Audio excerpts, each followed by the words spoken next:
ഇന്ന് ഞാൻ വീണ്ടും നമ്മുടെ പയറിൻ്റെ തോട്ടത്തിലുള്ള കായകൾ നന്നായിട്ടുണ്ടായിട്ടുണ്ട്. പയറിന് വളരെ മനോഹരമായിട്ട് തന്നെ അത് മഴയൊക്കെ മാറിയപ്പോൾ നല്ലോണം തഴച്ചു വളർന്നിട്ടുണ്ട്. അപ്പം നമുക്ക് മൂന്നാം ഘട്ടം പയർ പറിക്കണമെന്ന്.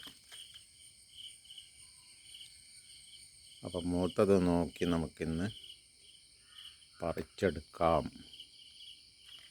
ഇവിടെയൊക്കെ ഇഷ്ടം പോലെ ഉണ്ടായിട്ടുണ്ട്.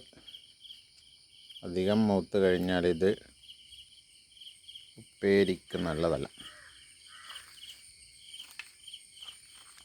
നമുക്ക് വലിയ മൂപ്പത്താത്തത് പറിക്കാം. അധികം മൂത്തത് ഗുണമല്ല.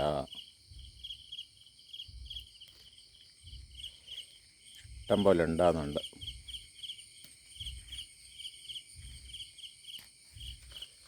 ഒക്കെ കുറച്ച് മൂത്ത് പോയി.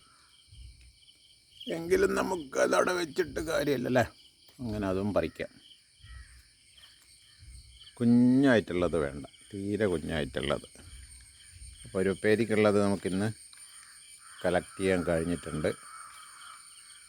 അപ്പം ഫുട്പാത്തിൽ നമുക്ക് കൃഷി ചെയ്ത് കഴിഞ്ഞാൽ ഇതുപോലെ ഒരുപാട് ഉൽപ്പന്നങ്ങൾ കിട്ടുമെന്നതാണ് ഇത് നമ്മളോട് പറയുന്നത്. ഫുട്പാത്ത് കച്ചവടം എന്ന് കേട്ടിട്ടുണ്ട്, കൃഷി ചെയ്യുന്നത് ആദ്യമായിരിക്കും.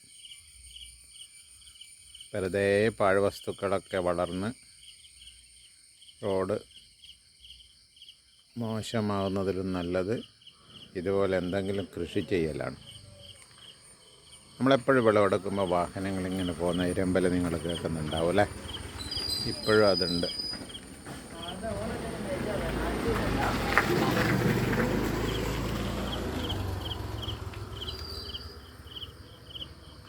നല്ലൊരു പൂവിടൊക്കെ നിന്നിട്ടുണ്ട്.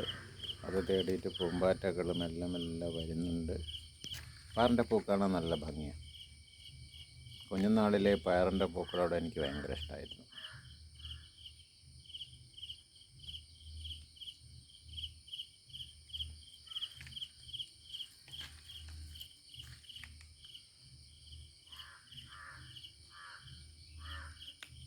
നമ്മൾ കൃഷി ചെയ്ത് അതിലുണ്ടാവുന്ന ഫലങ്ങൾ കാണുമ്പോൾ നമുക്ക് പ്രത്യേക ഒരു ആനന്ദമായിരിക്കും.